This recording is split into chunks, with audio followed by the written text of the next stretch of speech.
আসসালামু আলাইকুম রহমতুল্লাহি ওবারাকাতুহু। আলহামদুলিল্লাহি ওয়াকাফা ওয়া সালামুন আলা ইবাদিহিল্লাযীনা ইসতাফা, আম্মা বা'দ। সুপ্রিয় দর্শক শ্রোতা, দেশে এবং প্রবাসে যে যেখানেই আছেন, আপনাদের সবাইকে স্বাগত জানাচ্ছি আমার আজকের আলোচনায়। দর্শক, আপনারা নিশ্চয়ই ইতোমধ্যেই জেনেছেন, উত্তরার মাইলস্টোন স্কুলের উপরে বাংলাদেশ বিমানের একটি যুদ্ধ বিমান প্রশিক্ষণরত অবস্থায় বিধ্বস্ত হওয়ার কারণে শেষ খবর পাওয়া পর্যন্ত ২২ জন নিহত হয়েছেন এবং অসংখ্য আহত হয়ে হাসপাতালে ভর্তি আছেন। ইন্না লিল্লাহি ওয়া ইন্না ইলাইহি রাজিউন। মহান আল্লাহ সুবহানাহু ওয়া তাআলার কাছে দোয়া করি, যারা নিহত হয়েছেন তারা যেন শাহাদাতের মর্যাদা লাভ করেন এবং যারা আহত হয়ে হাসপাতালে আছেন, মহান আল্লাহ সুবহানাহু ওয়া তাআলা যেন তাদেরকেও খুব তাড়াতাড়ি আরোগ্য দান করেন, আমিন। এবং যে সমস্ত পরিবারের ভাই বোনেরা নিহত হয়েছেন, আহত হয়েছেন, সেই সকল পরিবারের প্রতি সমবেদনা জ্ঞাপন করছি। তো এই যে বিমান দুর্ঘটনাটি ঘটল, এটি নিয়ে অনেক আলোচনা সমালোচনা হচ্ছে। যেমন ধরুন, অনেকে নিখোঁজ আছেন, অনেককে নিখোঁজ হওয়ার পর পাওয়াও গেছে। আবার নিহতের যে সংখ্যা বলা হচ্ছে সেটি নিয়ে লুকোচুরি খেলা হচ্ছে, এ সমালোচনাও হচ্ছে। আদৌ আসল সংখ্যাটা আমরা জানতে পারছি কিনা সেটাও একটা প্রশ্ন। আর এই ঘটনাকে কেন্দ্র করে আপনারা জানেন যে মাইলস্টোন স্কুল ক্যাম্পাসে শিক্ষার্থীদের বিক্ষোভ, সেখানে আমাদের বর্তমান সরকারের উপদেষ্টারা পরিদর্শনে গিয়েছিলেন, তাদেরকে অবরুদ্ধ করে রাখা হয়েছিল। এরপরে যে বিমানটি বিধ্বস্ত হয়েছে সেই বিমানটির নাকি মেয়াদ উত্তীর্ণ হয়ে গেছে অলরেডি, চীনের তৈরি বিমান। এই মেয়াদ উত্তীর্ণ বিমানটি এখনও কেন বাংলাদেশ ব্যবহার করছে এবং এটিকেই কেন প্রশিক্ষণের জন্য ব্যবহার করা হলো?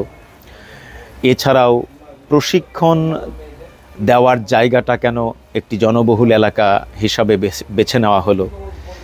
মানে জনগণ যেখানে নাই, কোনো মানবশূন্য এলাকা যেখানে, সেখানে তারা ট্রেনিং করতে পারতো, প্রশিক্ষণ দিতে পারতো। এখানেই কেন ট্রেনিং করা হলো, প্রশিক্ষণ দেওয়া হলো? এরকম প্রশ্নও আসছে। এরপরে আপনারা জানেন যে এই দুর্ঘটনা ঘটার পরে আহতদেরকে হাসপাতালে ভর্তি করা হচ্ছিল। সেই আহতদেরকে আবার দেখতে যাওয়ার জন্য আমাদের রাজনৈতিক দলের নেতারা সেখানে গিয়ে হাজির। সেক্ষেত্রে আবার রোগীদের চিকিৎসা সেবা দেওয়া, তাদেরকে হাসপাতালে ভর্তি করা, তাদেরকে সেখানে নিয়ে যাওয়ার ক্ষেত্রে এক ধরনের ভোগান্তির সৃষ্টি হয়েছে। অনেকেই প্রশ্ন তুলছেন যে সময় মতো হাসপাতালে নিলে হয়তো তাদেরকে বাঁচানো যেত। রাজনৈতিক নেতারা এখানে রাজনীতি করতে আসছে, তারা ভোট চাইতে আসছে, ইত্যাদি ইত্যাদি নানান সমালোচনাও হচ্ছে। তো এটি নিয়ে আবার আমাদের এম রহমান মাসুম ভাই একটি লাইভ করেছেন, সেখানে তিনি রাজনৈতিক নেতাদের, মানে যে সমস্ত রাজনৈতিক নেতারা হাসপাতালে রোগীদের দেখতে গিয়েছেন, তাদেরকে সমালোচনাও করেছেন, কিছু গালিগালাজও করেছেন। তো আমি সব মিলিয়ে একটি পয়েন্টে আপনাদের সাথে আলোচনা করতে চাই, যে পয়েন্টটি নিয়ে মাসুম ভাই আলোচনা করেছেন, যে হাসপাতালে আসলে এই যে আহতদের দেখতে যাওয়া, এটা কিন্তু একটা ভালো দিক, কিন্তু এর আবার খারাপ দিকও আছে। এবং একজন আত্মীয় বা প্রতিবেশী, শুভাকাঙ্ক্ষী দেখতে যেতেই পারে, এটা একটা ভালো দিক। কিন্তু এটা নিয়ে আবার অনেক সময় রাজনীতিও হয়, আর এই রাজনীতির বলি আবার আহতরা হয়ে যান, কারণ চিকিৎসা সময় মতো না দেওয়ার কারণে তারা মারা যান। আপনারা জানেন যে একটা ছেলে মানে পুরা শরীর, বলা যায় প্রায় 80% শরীর পুড়ে গেছে। এই পুরা শরীর সহ সে ছুটাছুটি করছিল চিকিৎসা নেবার জন্য, বাঁচার জন্য আকুতি জানাচ্ছিল। আমরা পরে জানতে পারলাম সেও মারা গেছে। তো যাই হোক, আমি এই বিষয়ে কিছু কথা বলতে চাই। সেটা হচ্ছে যে আমাদের দেশের যে কালচার বা আমাদের দেশের যে সংস্কৃতি, এই যে রোগী দেখতে যাওয়া হাসপাতালে, প্রথম কথা হলো যে আমাদের দেশের যে হাসপাতালগুলি আছে, এই হাসপাতালগুলিতে আসলে চিকিৎসার মান কেমন, সেটা কি ইউরোপ আমেরিকার সাথে তুলনা চলে কোনোভাবেই? উত্তর হলো না। বাংলাদেশের এই হাসপাতালগুলিতে মানে ইউরোপ আমেরিকার মানের চিকিৎসার ধারের কাছেও নাই, কোনোভাবেই নাই। চিকিৎসার মান তো নাই, চিকিৎসার যে ব্যবস্থাপনা, এই যে একজন রুগীকে চিকিৎসা দেওয়া হচ্ছে, তার স্বজন আসলো তাকে দেখার জন্যে, বা তার বন্ধু আসলো, তার প্রতিবেশী আসলো, শুভাকাঙ্ক্ষী আসলো দেখতে, সেখানেও কতটুকু মানে সুব্যবস্থাপনা আছে সেটাও একটা প্রশ্ন। তো সব মিলিয়ে প্রথমত বাংলাদেশে চিকিৎসা ব্যবস্থাটাই এখন পর্যন্ত আন্তর্জাতিক মানের কাছাকাছিও নেওয়া সম্ভব হয়নি, এটা আমাদের জন্য সবচেয়ে খারাপ সংবাদ। দ্বিতীয়ত, একজন রোগীকে চিকিৎসা দেওয়া হচ্ছে, সেখানে তার আত্মীয়, পরিবারের লোকজন, শুভাকাঙ্ক্ষী, প্রতিবেশী, বন্ধু বান্ধব যাবে, কিন্তু যাওয়ার কিছু লিমিটেশন আছে, সেটা কতটুকু মানা হয়। তো এখানে যেটা হয়েছে যে, ধরেন বাংলাদেশে এখন বড় রাজনৈতিক দল দুটি, বিএনপি এবং জামাত। তো একটা মেয়ে সম্ভবত কোনো একজন আহতের স্বজন সম্ভবত, সে খুব চিৎকার করছিল বিএনপির নেতাদের উপরে, খুব ক্ষুব্ধ যে তারা 50-60 জন এসে এমনভাবে ঘিরে ধরেছে যে আমরা রোগীদেরকে নিয়ে স্ট্রাগল করছি, আমরা হাসপাতালের ভিতরে যেতে পারতেছি না, তারা এখানে রাজনীতি করতে আসছে, ইত্যাদি ইত্যাদি। এটা আসলে হওয়া উচিত ছিল না, এটা হওয়া উচিত না। জামাতের নেতারাও 10-12 জন গিয়েছেন। তো সব মিলিয়ে এখানে দুটি বিষয়। আমাদের দেশের যে রাজনৈতিক কালচার, এটা মানে এই সরকারের আমলের সবচেয়ে বড় দুর্ঘটনা, তাতে কোনো সন্দেহ নাই। তো এখানে মানে উভয় সংকট, কি সেটা, যেমন ধরুন দুর্ঘটনাটা ঘটেছে, এখন যদি বিএনপির কোনো নেতা হাসপাতালে তাদেরকে দেখতে না যায়, তাহলে আমাদের সুশীলরা সমালোচনা করবে, দেখো এত বড় দুর্ঘটনা ঘটে গেল, এরা ক্ষমতা নিয়ে ব্যস্ত, রাজনীতি নিয়ে ব্যস্ত, এই মানুষগুলো যে মানে লড়াই করছে বাঁচার জন্য, কখন যেন মারা যায় এতগুলো মানুষ, অথচ বিএনপির একজন নেতাও দেখতে গেল না, সুশীল রায় এই সমালোচনাটা করবে। আবার যদি জামাতের কোনো নেতা সেখানে না যায়, ওই একই কথা, সুশীলরা সমালোচনা করবে যে জামাতের আমির নাকি মানব দরদি, তিনি মানবতার ফেরিওয়ালা, অথচ এত বড় দুর্ঘটনা ঘটলো, হাসপাতালে উনি একবারের জন্য গেলেন না। এই সমালোচনাটা কিন্তু হয়। কিন্তু বাস্তবতা হলো যে এত বড় একটি দুর্ঘটনা, এই দুর্ঘটনায় যারা গুরুতর আহত হয়েছেন, তাদের চিকিৎসা সেবাটা হচ্ছে সবচেয়ে গুরুত্বপূর্ণ। তো তাদেরকে দেখা, খোঁজখবর নিতে যাওয়ার একটা সময় থাকে, এই মুহূর্তে না যাওয়াটাই উচিত তাদের জন্য, এটা তাদের জন্য ভালো, 2 দিন পরে যাক। কিন্তু সমস্যা হচ্ছে আমাদের সুশীলরা ওই 2 দিন সময় নেবে না, সমালোচনা শুরু করে দেবে।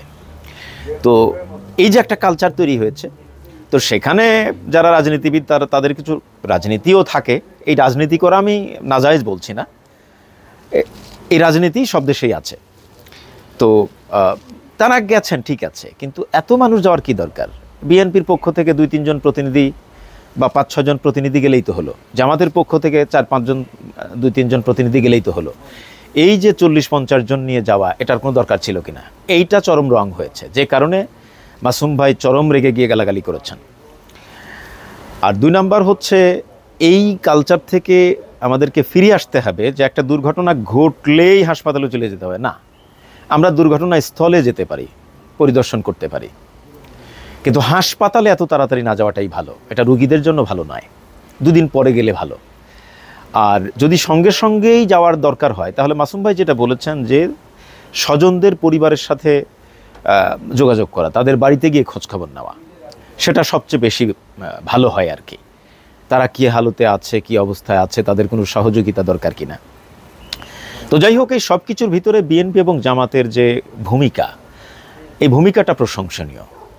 যেমন বিএনপি সম্ভবত কয়েকশো ব্যাগ রক্তের ব্যবস্থা করেছে তাৎক্ষণিকভাবে, এটা অবশ্যই প্রশংসার দাবি রাখে। জামাতে ইসলামী 50 লক্ষ টাকা তাদের চিকিৎসা বাবদ বরাদ্দ করেছে, এটা অবশ্যই প্রশংসার দাবি রাখে। রাজনৈতিক দলগুলি এই মানব সেবায় প্রতিযোগিতা করবে, এটাই আমরা চাই, এটা আমাদের জনগণের জন্য ভালো। কিন্তু ওই যে খারাপ যে দিকটার কথা বললাম, আমাদের সুশীলদেরকেও বুঝতে হবে, সব কিছু বুঝে সমালোচনা করতে হবে, না বুঝেই তারা সমালোচনা শুরু করে দেয়। এই জন্যই রাজনৈতিক দলগুলি সঙ্গে সঙ্গে তারা প্রতিক্রিয়া দেখানোর চেষ্টা করে। তো আমি এখন একটু মানে ইউরোপ আমেরিকার চিকিৎসা এবং চিকিৎসা ব্যবস্থাপনা আর বাংলাদেশের চিকিৎসা এবং চিকিৎসা ব্যবস্থাপনা, এই দুইটা নিয়ে একটু আলোচনা করি। আমি তো এদেশে 19 বছর, আমার বড় ছেলে বাংলাদেশে হয়েছে, ছোট ছেলে এবং মেয়ে এদেশে জন্মগ্রহণ করেছে। তো আমার ছোট ছেলে এবং মেয়ে যখন জন্মগ্রহণ করে, তো আমার তো আর আসলে আমার ওয়াইফের পাশে বসার মতো, দাঁড়ানোর মতো আমার আপন আত্মীয় কেউ ছিল না। আমার কাকা শ্বশুর ছিলেন, কিন্তু উনি তখনও বিয়ে করেন নাই, উনি বিয়ে করেছেন আমার পরে। বয়সটা আমার সমসাময়িক হবে, অথবা 2-1 বছরের বড় হতে পারে। তো সঙ্গত কারণেই একজন মেয়ে মানুষ যে আমার ওয়াইফের পাশে গিয়ে বসবে এরকম কেউ ছিল না। তো তার প্রসবকালীন সময়ে হাসপাতালে আমাকেই তার পাশে থাকতে হয়েছে। তো বাচ্চা প্রসবের পর আমি তার পাশে তার রুমের মধ্যে সারাক্ষণ সময় দিয়েছি। এটা স্বাভাবিক, এটা দিতেই হয়। স্বামী হিসাবে বা পরিবারের অন্য কেউ থাকলে এই সময়টা দিতেই। তো আমি সারাদিন থাকলাম, এরকম কয়েকদিন থেকেছি। তো প্রথম দিনেই যে বাধাটা আসলো, রাত 10টা বেজে গেছে।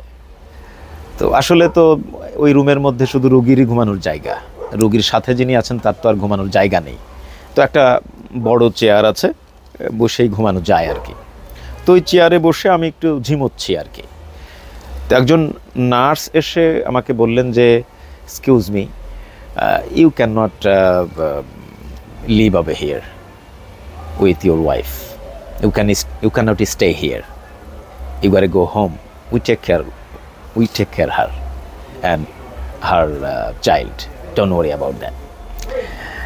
তো আসলেই তাই, নার্স যারা ওখানে থাকে খুবই প্রফেশনাল।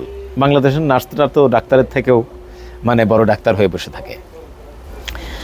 তো ধরেন প্রত্যেক বাচ্চার হাতে একটা ফিতা মতো রাখা আছে, সেখানে বাচ্চার নাম্বার, বাচ্চার কোড, একই ফিতা আবার মায়ের হাতে বাঁধা আছে। সুতরাং বাচ্চা হারানোর কোনো সম্ভাবনা নেই। আর এটা হয়ও না এদেশে, কিন্তু বাংলাদেশে এটা হয়।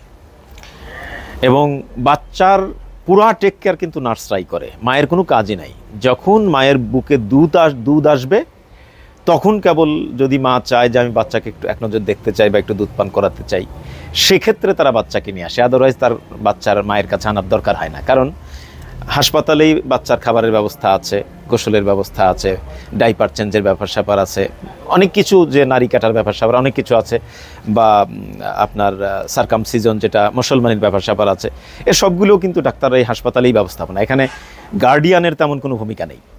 জাস্ট আপনি কি করতে চান কি না চান, এই সম্মতিটা তারা নেয়, আর সব কিছুই তারা করে। এই যে একটা সুন্দর ব্যবস্থাপনা, এই ব্যবস্থাপনাটা বাংলাদেশে নাই। আপনি গার্ডিয়ান যদি রুগীর কাছে না থাকে, সে রুগী মরলো কি বাঁচলো, খাইলো কি না খাইলো, ঠিকমতো আছে কি নাই, মানে সেগুলো দেখার কেউ থাকে না। কিন্তু এখানে উল্টা, গার্ডিয়ানের দরকারই না। আপনি যদি সারাদিনও না যান, কোনো সমস্যা হবে না। একান্তই কোনো এমার্জেন্সি যদি দরকার হয়, তাহলে কেবল গার্ডিয়ানের প্রয়োজন হয়, আদারওয়াইজ গার্ডিয়ানের প্রয়োজনই হয় না। তো এই যে একটা বিষয়, ইভেন আমার ছোট ছেলের একবার বুকে একটা সমস্যা হয়েছিল, টয় গিলে ফেলেছিল, সেটা পচে ভিতরে ইনফেকশন হয়েছিল, ওকে ব্রঙ্কাস্কোপি করা হয়েছিল। ও 7 দিন আইসিইউতে ছিল, সেখানে আমাকে থাকতে দেওয়া হয় নাই, ওরাই টেক কেয়ার করেছে। তো এই যে ব্যবস্থাপনা, এটা বাংলাদেশে নাই। 1, 2 হচ্ছে একজন রুগী আইসিইউতে থাক আর এমার্জেন্সিতে থাক, বা কোনো একটা বেডে এসে ভর্তি থাক, আত্মীয় স্বজন, পরিবারের লোকজন, বন্ধু বান্ধব, প্রতিবেশী তাকে দেখতে যাবে, এটা অস্বাভাবিক না, স্বাভাবিক। তো সেখানে কতজন লোক যেতে পারবে? মানে আপনি আসছেন আর হুট করে হন করে চলে গেলেন না। একটা রুম, সেখানে সিকিউরিটির একটা ব্যাপার স্যাপার আছে, তার ট্রিটমেন্ট ঠিকমতো হওয়া না হওয়ার একটা ব্যাপার স্যাপার আছে। আপনি এসছেন, আপনি রেস্টরুমে বসবেন, গেস্ট রুমে বসবেন, আপনাকে কোনো একজন নার্স এসে বা রেজিস্ট্রারে যারা দায়িত্ব আছে তারা এসে জিজ্ঞাসা করবে, how can I help you? আপনি তখন বলবেন যে আমার অমুক রুগীকে আমি একটু দেখতে আসছি। তো সেখানে সেই রুগী দেখতে কয়জন যাওয়া যাবে তারও একটা বিধান আছে। আমার কাছে মনে হয় হাসপাতালে ওই বিধান আছে কি নাই, থাকলেও রাজনৈতিক নেতাদের ভয়ে তারা আবার সেই আইন প্রয়োগ করে কিনা সেটারও একটা ব্যাপার স্যাপার। মানে এত বড় নেতা, রিজভী সাহেব আসছে, বিএনপি নেতা, এত বড় নেতা জামাতের আমির আসছেন, এখন তো আর আইন কানুনের তোয়াক্কা নাই, তাই না? এইটা ঠিক না।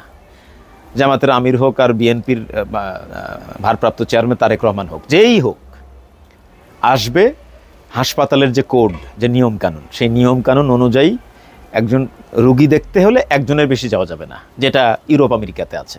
একজন বা দুজনের বেশি যাইতে দেওয়া হয় না, এবং সেখানে একটা লিমিটেড টাইমও আছে যে আপনি এতক্ষণ থাকবেন, এরপর আপনাকে চলে আসতে হবে। তা এই সিস্টেম যদি মানা হয় তাহলে রোগীর চিকিৎসার কোনো ব্যাঘাত সৃষ্টি হয় না। কিন্তু এই সিস্টেম কোনো সিস্টেমে মানা হলো না। আপনি এসে গেস্ট রুমেও বসলেন না, আপনি আসছেন আর হন হন করে 30-40 জন লোক নিয়ে হাসপাতালের বেডে ঢুকে পড়লেন। এটা ঠিক না। এই কারণেই মাসুম ভাই গালাগালি করেছেন। তো এই জায়গা থেকে, এই সংস্কৃতি থেকে আমাদেরকে বেরিয়ে আসা দরকার। তো যাই হোক, আমি আবার সবশেষে যারা নিহত হয়েছেন, আল্লাহ তাদের কাছে দোয়া চাই যে আল্লাহ যেন তাদের শাহাদাতের মৃত্যু নসিব করেন, তাদেরকে উত্তম পুরস্কার দান করেন, এবং তার পরিবারের লোকজন যেন ধৈর্য ধারণ করতে পারে, তাদের প্রতি সমবেদনা জানাচ্ছি। এবং যারা আহত হয়েছেন তারা যেন খুব তাড়াতাড়ি সুস্থ হয়ে যান। এবং রাজনৈতিক দলগুলির যে ভূমিকা সেটা অবশ্যই প্রশংসনীয়, তারা যেন সারাক্ষণ তাদের সাথে কিপ অ্যান্ড টাচে থাকেন। এই এতটুকু আশাবাদ ব্যক্ত করেই আমার আজকের আলোচনা শেষ করছি। ওয়াসসালামু আলাইকুম রহমতুল্লাহি ওয়া বারাকাতুহু।